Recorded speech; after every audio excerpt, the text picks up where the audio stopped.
नमस्कार, हमारे YouTube channel में आपका स्वागत है। आप सुन रहे हैं गोदान की कहानी मुंशी प्रेमचंद के द्वारा लिखी हुई। अब तक आप लोगों ने 2 भागों में होरी और धनिया की कहानी सुनी और आप लोगों ने 2 भागों में कहानी को देखा। आज ये तीसरा भाग है। इसके पहले कल हमने आपको कहानी सुनाया था, उसमें होरी और उसके बेटे गोबर दोनों की आपस में बहस होती है बड़े आदमियों को लेकर, उनके रहन सहन को लेकर के। कहानी अब उसके आगे शुरू होती है। और हाँ, आप लोग चैनल को सब्सक्राइब लाइक करना ना भूलें और कमेंट में अपने सुझाव भी भूलना ना भूलें। धन्यवाद।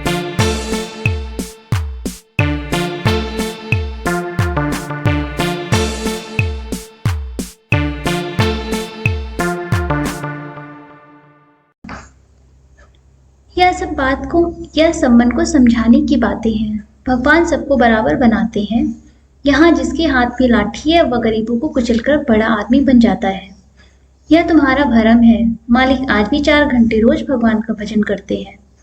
किसके बल पर यह भजन भाव और दान धर्म होता है? अपने बल पर? नहीं, किसानों के बल पर और मजदूरों के बल पर। यह पाप का धन पचे कैसे? इसीलिए दान धर्म करना पड़ता है। भगवान का भजन भी इसीलिए होता है।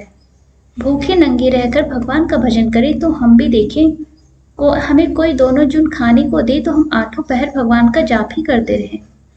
एक दिन खेत में ऊख कोड़ना पड़े तो सारी भक्ति भूल जाए। होरी ने हार कर कहा, अब तुम्हारे मुंह कौन लगे भाई, तुम तो भगवान की लीला में भी टांग अड़ाते हो।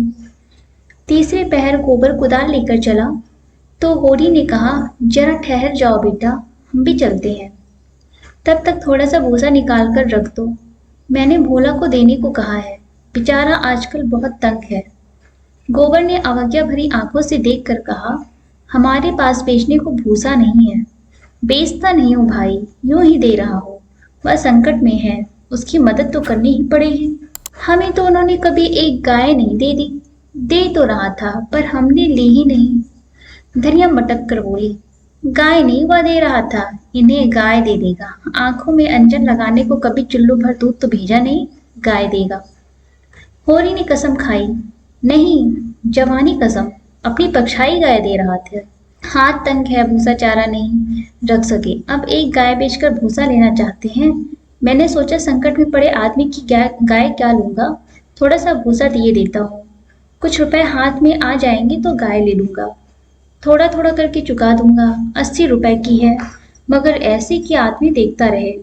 गोबर ने आड़ो हाथ लिया, तुम्हारा यही धर्मात्मापन तो तुम्हारी दुर्गति कर रहा है। साफ साफ तो बात है, 80 रुपए की गाय है, हमने 20 रुपए का भूसा ले ले और गाय हमें दे दें, 60 रुपए रह जाएंगे, वह हम धीरे धीरे दे देंगे। होरी रहस्यमय ढंग से मुस्कुराया, मैंने ऐसी चाल सोची है कि गाय सेतमेत में हाथ आ जाए, कहीं भोला की सगाई ठीक करनी है, बस 2-4 मन भूसा तो खाली अपना रंग जमाने को देता हूँ। गोबर ने तिरस्कार किया, तो तुम अब सबकी सगाई ठीक करते फिरोगे?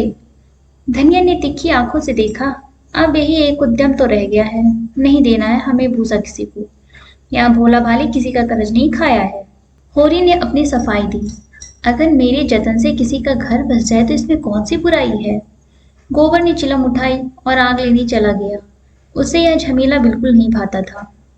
धनिया ने सिर हिलाकर कहा, जो उनका घर बसाएगा वह 80 रुपए की गाय लेकर चुप ना होगा, एक थैली गिनवाएगा। होरी ने पुचारा दिया, यह मैं जानता हूँ, लेकिन उसकी भलमनसी को भी तो देखो, मुझसे जब मिलता है तेरा बखान ही करता है, ऐसी लक्ष्मी है, ऐसी सलीकेदार है। धनिया के मुख पर स्निग्धता झलक पड़ी।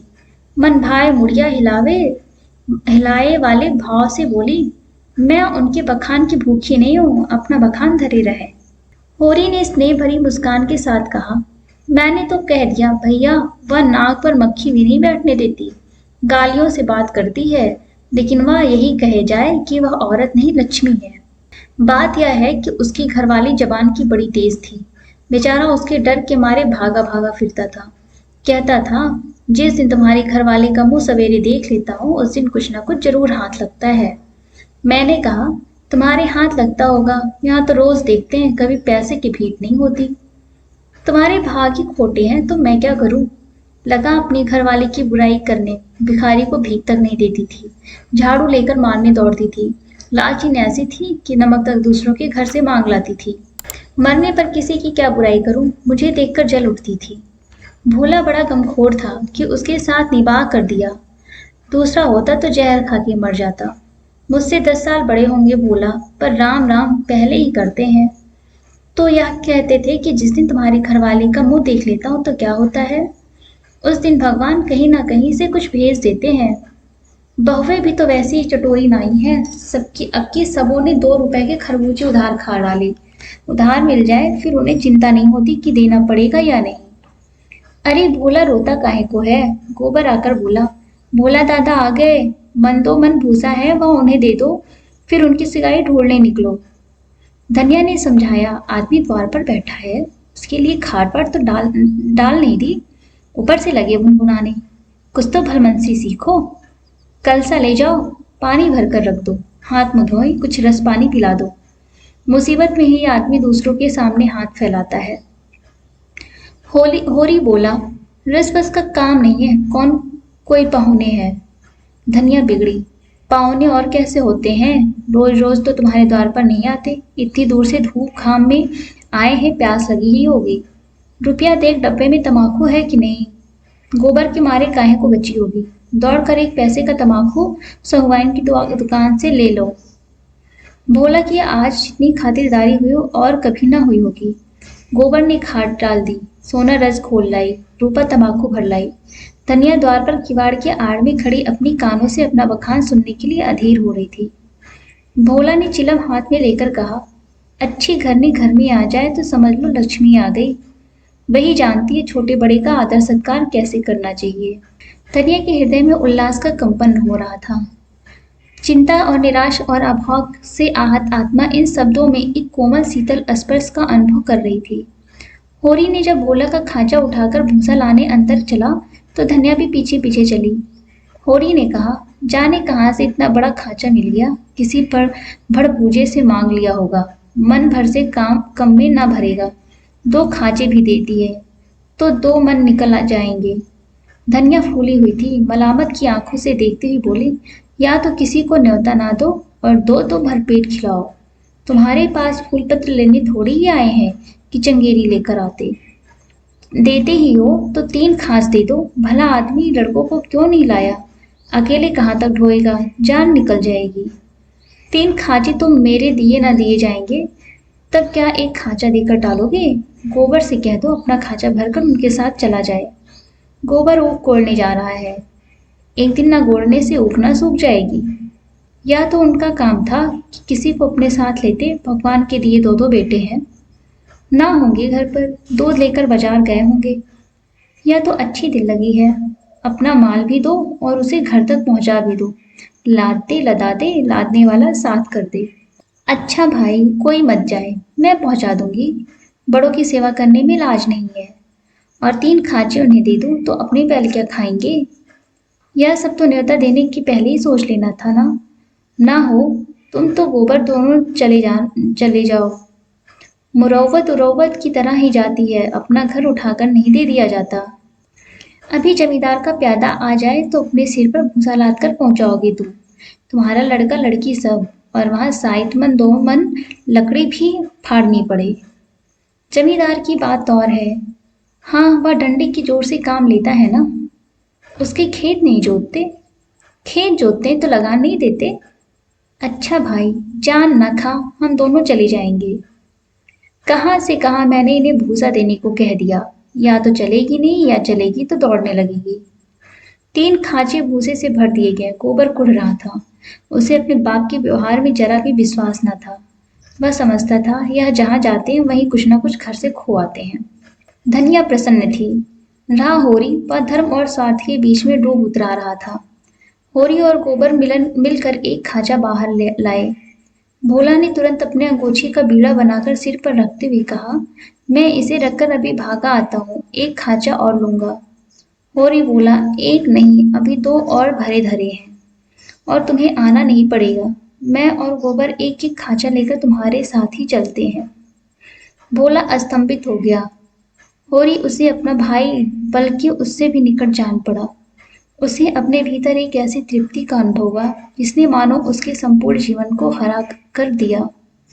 तीनों भूसा लेकर चले तो राह में बातें होने लगी। भोला ने पूछा, दशहरा आ रहा है, मालिकों के द्वार पर तो बड़ी धूमधाम होगी। हाँ, तंबू सामियाना गड़ गया है, अब की लीला में मैं भी काम करूंगा। राय साहब ने कहा, तुम्हें राजा जनक का माली बनना पड़ेगा। मालिक तुमसे बहुत खुश हैं, उनकी दया है। एक क्षण के बाद भोला ने फिर पूछा, शगुन करने के रुपए का कुछ जुगाड़ कर लिया है? माली बन जाने से तो गला न छूटेगा। होरी ने मुंह का पसीना पोंछ कर कहा, उसी की चिंता तो मारे डालती है दादा। अनाज तो सबका सब खलिहान में ही तुल गया। जमींदार ने अपना लिया, महाजन ने अपना लिया, मेरे लिए 5 सेर अनाज बच रहा। यह भूसा तो मैंने रातों रात ढोकर छिपा दिया था, नहीं तिनका भी न बचता। जमींदार तो एक ही है, मगर महाजन 3 हैं। सौवाइन अलग, मगरू अलग और दातादीन पंडित अलग। किसी का ब्याज भी पूरा ना चुका, जमींदार के भी रुपए आधे बाकी पड़ गए। सौवाइन से फिर रुपए उधार लिए तो काम चला। सब तरह किफायत करके देख लिया भैया, कुछ नहीं होता। हमारा जन्म इसीलिए हुआ है कि अपने रक्त बहाए और बड़ों का घर करें। मूल का दुगना सूद भर चुका, पर मूल जो का त्यों सिर पर सवार है। लोग कहते हैं सर्दी गर्मी में तीरथ बरत में हाथ बांध कर खर्च करो, मुदा रास्ता कोई नहीं दिखाता। राय साहब ने बेटी के ब्याह में 20,000 लुटा दिए, उनसे कोई कुछ नहीं कहता। मंगरू ने अपने बाप के क्रियाक्रम में 5,000 लगाए, उनसे कोई कुछ नहीं पूछता। वैसा ही मर्जाद तो सबकी है। भोला ने करुण भाव से कहा, बड़े आदमियों की बराबरी तुम कैसे कर सकते हो भाई? आदमी तो हम भी हैं। कौन कहता है कि हम तुम आदमी हैं? हम में आदमियत कहाँ? आदमी वह है जिसके पास धन है, अख्तियार है, इलम है। हम लोग तो बैल हैं और जुतने के लिए पैदा हुए हैं। उस पर एक दूसरे को देख नहीं सकता। एका का नाम नहीं। एक किसान दूसरे के खेत पर न चढ़े तो कोई जाफा कैसे करे? प्रेम तो संसार से उठ गया। बूढ़ों के लिए अतीत के सुखों और वर्तमान के दुखों और भविष्य के सर्वनाश से ज्यादा मनोरंजक और कोई प्रसंग नहीं होता। दोनों मित्र अपने अपने दुखड़े रोते रहे। भोला ने अपने बेटों की करतूत सुनाई, होरी ने अपने भाइयों का रोना रोया, और तब एक कुएं पर बोझ रखकर पानी पीने के लिए बैठ गए। गोबर ने बनिए से लोटा मांगा और पानी खींचने लगा। भोला ने सहृदयता से पूछा, अलगौजे के समय तो तुम्हें बड़ा रंज हुआ होगा, भाइयों को तो तुमने बेटों की तरह पाला था। होरी आद्रकंठ से बोला, कुछ न पूछो दादा, यही जी चाहता था कहीं जाके डूब मरूं। मेरे जीते जी सब कुछ हो गया। जिनके पीछे अपनी जवानी धूल में मिला दी वही मेरे मुद्दई हो गए। और झगड़े की जड़ क्या थी? यही कि मेरी घरवाली हार में काम करने क्यों नहीं जाती। पूछो, घर देखने वाला भी कोई चाहिए कि नहीं? लेना देना, धरना उठाना, संभालना सहेजना, या कौन करे? फिर वह घर बैठी तो नहीं रहती थी। झाड़ू बुहारू, रसोई चौका बर्तन, लड़कों की देखभाल, या कोई थोड़ा काम है? शोभा की औरत घर संभाल लेती कि हीरा की औरत में यह सलीका था। जब से अलगौजा हुआ दोनों घरों में एक जून रोटी पकती है। नहीं, सबको दिन में 4 बार भूख लगती थी, अब खाए 4 दफे तो देखूं। इस मालिकपन में गोबर की माँ की जो दुर्गति हुई है वह मैं ही जानता हूँ। बेचारी अपनी देवरानियों के फटे पुराने कपड़े पहनकर दिन काटती थी। खुद भूखी सो रही होगी, लेकिन बहुओं के लिए जलपान तक का ध्यान रखती थी। अपनी देह पर गहने के नाम पर कच्चा धागा भी न था। देवरानियों के लिए 2-2, 4-4 गहने बनवा दिए। सोने की ना से ही चांदी की तो है। जलन यही थी कि यह मालिक क्यों है। बहुत अच्छा हुआ कि अलग हो गए, मेरे सिर से बला टली। भोला ने एक लोटा पानी चढ़ाकर कहा, यही हाल घर घर है भैया। भाइयों की बात ही क्या, यहाँ तो लड़कों से भी नहीं पड़ती, और पड़ती इसलिए नहीं कि मैं किसी की कुचाल देखकर मुंह नहीं बंद कर सकता। तुम जुआ खेलोगे, चरस पियोगे, गाजे की दम लगाओगे, मगर आए किसके घर से?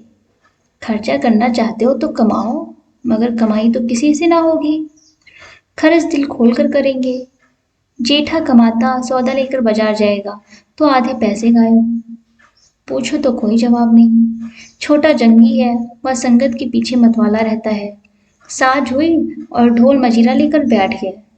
संगत को मैं बुरा नहीं कहता, गाना बजाना ऐब नहीं, लेकिन यह सब काम फुर्सत के हैं। यह नहीं कि घर का तो कोई काम ना करो, 8 पहर उसी धुन में पड़े रहो। जाती है मेरे सिर, सानी पानी मैं करूं, गाय भैंस मैं दूं, दूध लेकर बाजार में जाऊं। यह गृहस्थी जी का जंजाल है, सोने की हंसिया जिसे न उगलते बनता है न निगलते। लड़की है जुनिया, वह भी नसीब की खोटी। तुम तो उसकी सगाई में आए थे, कितना अच्छा घर भर था। उसका आदमी बंबई में दूध की दुकान करता था। वह दिनों वहां हिंदू मुसलमान में दंगा हुआ तो किसी ने उसके पेट में छुरा भोंक दिया था। घर ही चौपट हो गया। वहां अब उसका निबाह नहीं। जाकर लिवा लाया कि दूसरी सगाई कर दूंगा, मगर वह राजी ही नहीं होती। और दोनों भावजे हैं कि रात दिन उसे जलाती रहती है। घर में महाभारत मचा रहता है। विपत की मारी यहाँ आई, यहाँ भी चैन नहीं। इन्हीं दुखड़ों में रास्ता कट गया। भोला का पुरवा था तो छोटा मगर बहुत गुलजार। अधिकतर अहीर ही बसते थे और किसानों के देखते इनकी दशा बहुत बुरी ना थी। भोला गांव का मुखिया था। द्वार पर बड़ी सी चरनी थी जिस पर 10-12 गाय भैंसे खड़ी सानी खा रही थी। उसारे में एक बड़ा सा तख्त पड़ा था जो शायद 10 आदमियों से भी ना उठता। किसी खूंटी पर एक ढोलक लटक रही थी, किसी पर मजीरा। एक ताक पर कोई पुस्तक बस्ते में बंधी हुई रखी थी तो शायद रामायण हो। दोनों बहुएं सामने बैठी गोबर बांध रही थी और झुनिया चौखट पर खड़ी थी। उसकी आंखें लाल थी और नाक के सिरे पर भी सुर्खी थी।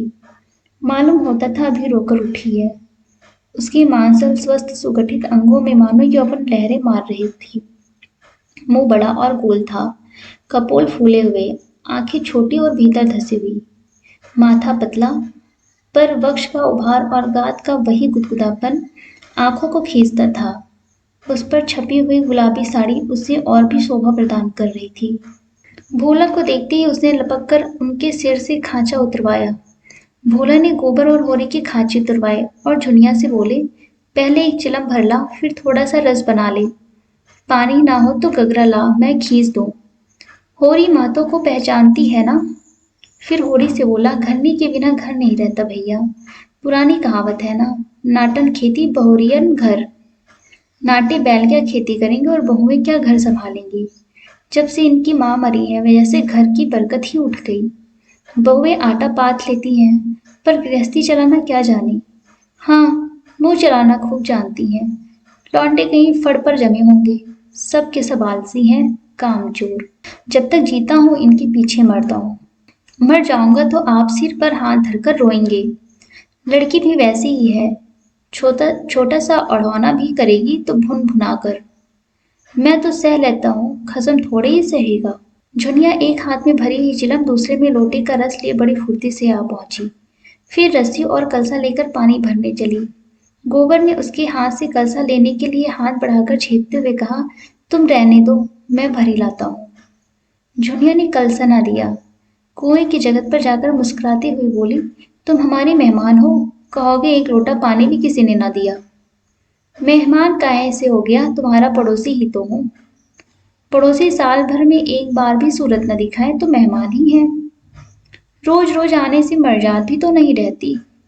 झुनिया हंसकर तिरछी नजरों से देखते हुए बोली, वही मर्जाद तो दे रही हूँ। महीने में एक बेर आओगे, ठंडा पानी दूंगी। 15वें दिन आओगे, चिलम पाओगे।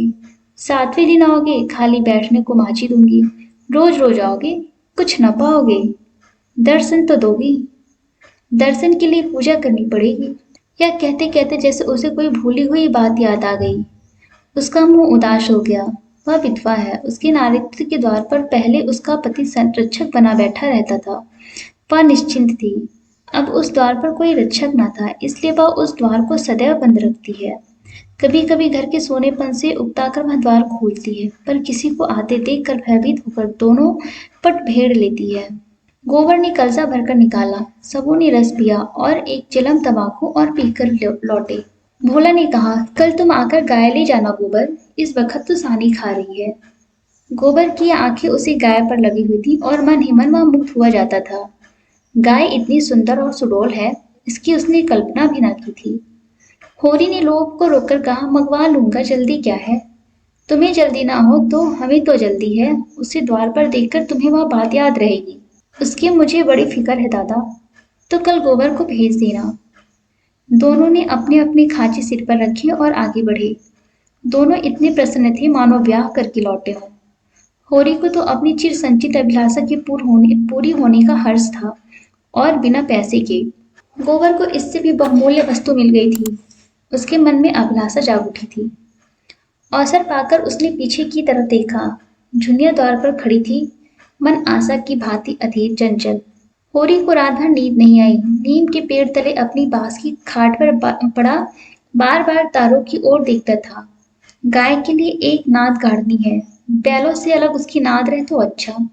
अभी तो रात को बाहर ही रहेगी, लेकिन चौमासे में उसके लिए कोई दूसरी जगह ठीक करनी होगी। बाहर लोग नजर लगा देते हैं। कभी कभी तो ऐसा टोना टोटका कर देते हैं कि गाय का दूध ही सूख जाता है। थन में हाथ ही नहीं लगाने देती, लात मारती है। नहीं, बाहर बांधना ठीक नहीं है। और बाहर नाद भी कौन गाड़ देगा। कारिंदा साहब नजर के लिए मुंह फुलाएंगे। छोटी छोटी बात के लिए राय साहब के पास फरियाद ले जाना भी उचित नहीं। और कारिंदे के सामने मेरी सुनता कौन है। उनसे कुछ कहूं तो कारिंदा दुश्मन हो जाए। जल में रहकर मगर से बैर करना लड़कपन है। भीतर ही बांधूंगा। आंगन है तो छोटा सा, लेकिन एक मड़ैया डाल देने से काम चल जाएगा। अभी पहला ही बयान है, 5 सेर से कम क्या दूध देगी। सेर भर तो गोबर ही को चाहिए। रुपया दूध देखकर कैसी ललचाती रहती है। अब पिए जितना चाहे। कभी कभी 2-4 सेर मालिकों को दे आया करूंगा। कारिंदा साहब की पूजा ही भी करनी है, और भोला के रुपए भी दे देने चाहिए। सगाई के ढकोसले में उसे क्यों डालूं। जो आदमी अपने ऊपर इतना विश्वास करे उसे दगा करना नीचता है। 80 रुपए की गाय मेरे विश्वास पर दे दी। नहीं, यहाँ तो कोई एक पैसे को नहीं पतियाता। सन में क्या कुछ ना मिलेगा। अगर 25 रुपए भी दे दूं तो भोला को ढाढ़स हो जाए। धनिया से नाहक बता दिया। चुपके से गाय लेकर बांध देता तो चकरा जाती। लगती पूछने किसकी गाय है, कहाँ से लाए हो। खुद दिख करके तब बताता, लेकिन जब पेट में बात बचे भी। कभी 2-4 पैसे ऊपर से आ जाते हैं, उनको भी तो नहीं छिपा सकता। और यह अच्छा भी है, उसे घर की चिंता रहती है। अगर उसे मालूम हो जाए कि इनके पास भी पैसे रहते हैं तो फिर नखरे बघाड़ने लगे। गोबर जरा आलसी है। नहीं, मैं गौ की ऐसी सेवा करता कि जैसे चाहिए। आलसी वालसी कुछ नहीं है। इस उम्र में कौन आलसी नहीं होता। मैं भी दादा के सामने मटर गश्ती किया करता था। बेचारे पहर रात से कुट्टी काटने लगते। कभी द्वार पर झाड़ू लगाते, कभी खेत में खाद फेंकते हैं। मैं बड़ा सोता रहता। कभी जगा देते तो मैं बिगड़ जाता और घर छोड़कर भाग जाने की धमकी देता था। लड़के जब अपने माँ बाप के सामने भी जिंदगी का थोड़ा सा सुख ना भोगेंगे तो फिर अपनी सिर पड़ गई तो क्या भोगेंगे। दादा के मरते ही मैंने घर नहीं संभाल लिया। सारा गांव ही कहता था कि होरी घर बर्बाद कर देगा। लेकिन सर पर बोझ पड़ते ही मैंने ऐसा चोला बदला कि लोग देखते रह गए। शोभा और हीरा अलग ही हो गए। नहीं, आज इस घर की और ही बात होती। 3 हल एक साथ चलते। अब तीनों अलग अलग चलते हैं। बस समय का फेर है। धनिया का क्या दोस्त था। बेचारी जब से घर में आई कभी तो आराम से ना बैठी। डोली से उतरते ही सारा काम सिर पर उठा लिया। अम्मा को पान की तरह फेरती रहती।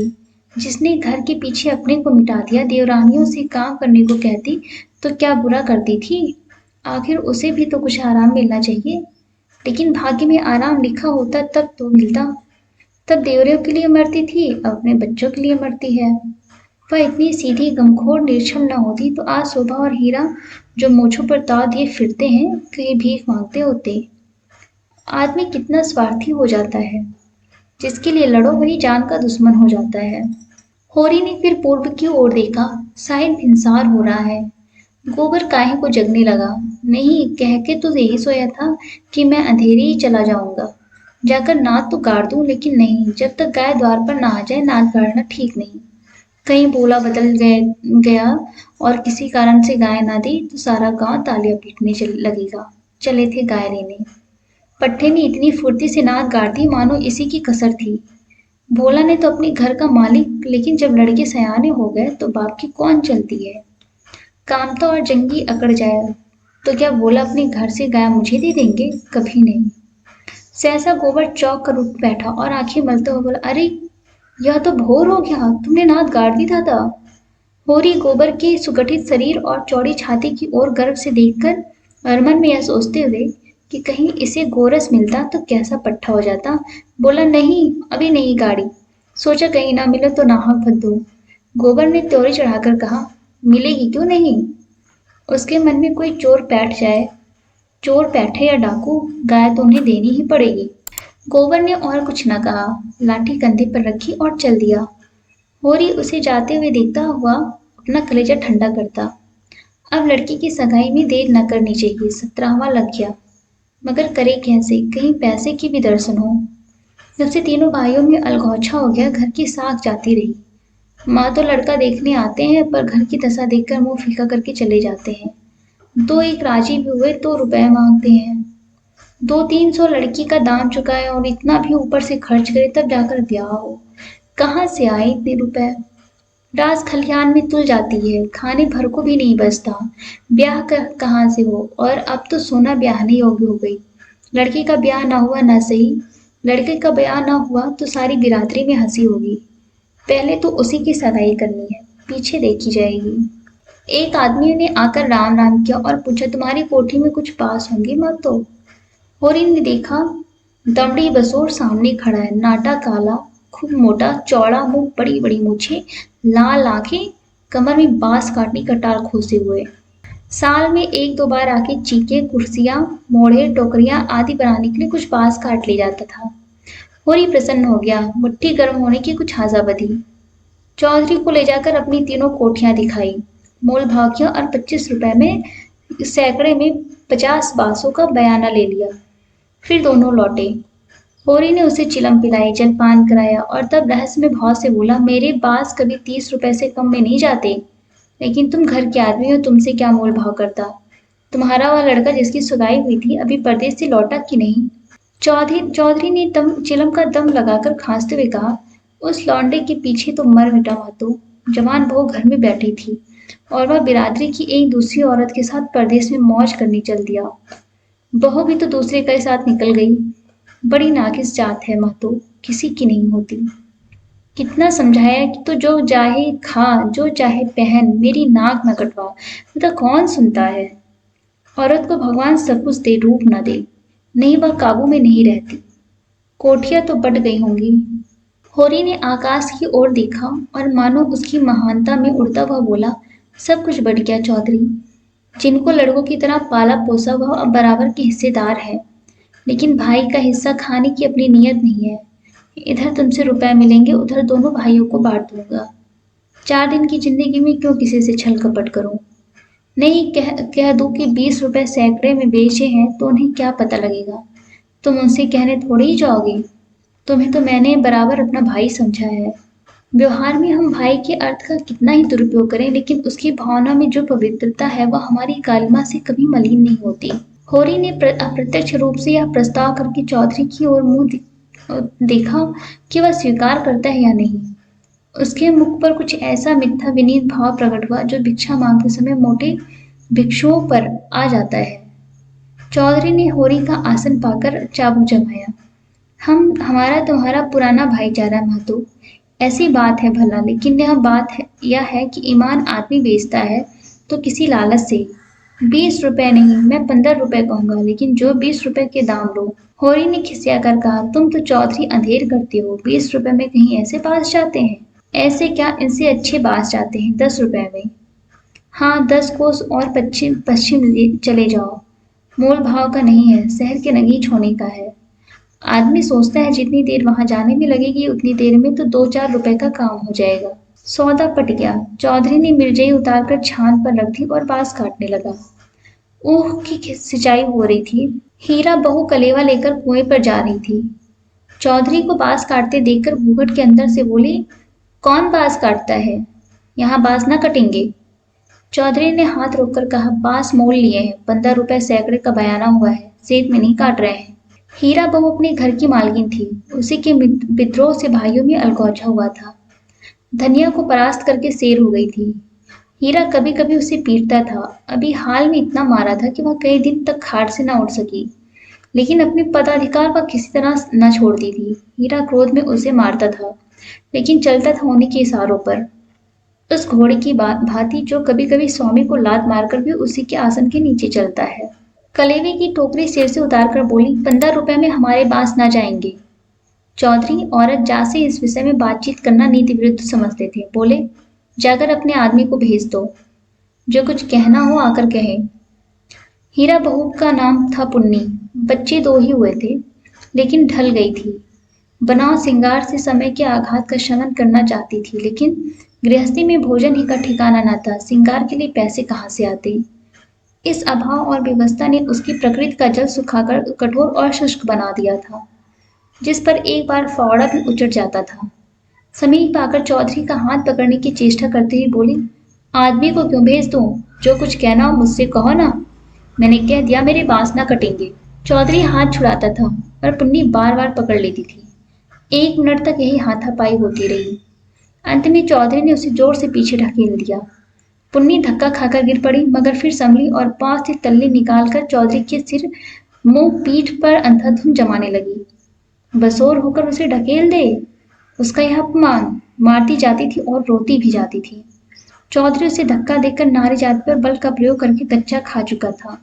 खड़े खड़े मार खाने के सिवा इस संकट से बचने की उसके पास कोई और दवा न थी। पुन्नी का रोना सुनकर होरी भी दौड़ा हुआ आया। पुन्नी ने उसे देखकर और जोर से चिल्लाना शुरू किया। होरी ने समझा, चौधरी ने पुनिया को मारा है। खून से जोश मारा और अलगौजी की ऊंची बात को तोड़ता हुआ सब कुछ अपने अंदर समेटने के लिए बाहर निकल पड़ा।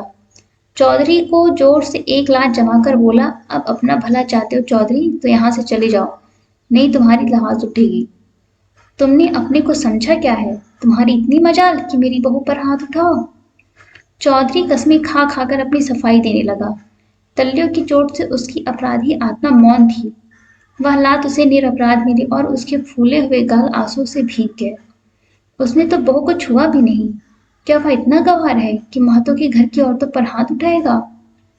होरी ने अविश्वास करके कहा, आंखों में धूल मत झोंको चौधरी। तुमने कुछ कहा नहीं तो बहू झूठ मूठ रोती है। रुपए की गर्मी है तो वह निकाल दी जाएगी। अलग है तो क्या हुआ, है तो एक खून। कोई तिरछी आंख से देखे तो आंख निकाल ले। बहुत बहुत धन्यवाद आप लोग का मेरी कहानी सुनने के लिए। और आप मेरे चैनल को लाइक सब्सक्राइब करिएगा और अपने सुझाव को कमेंट बॉक्स में ज़रूर लिखिएगा। बहुत बहुत धन्यवाद।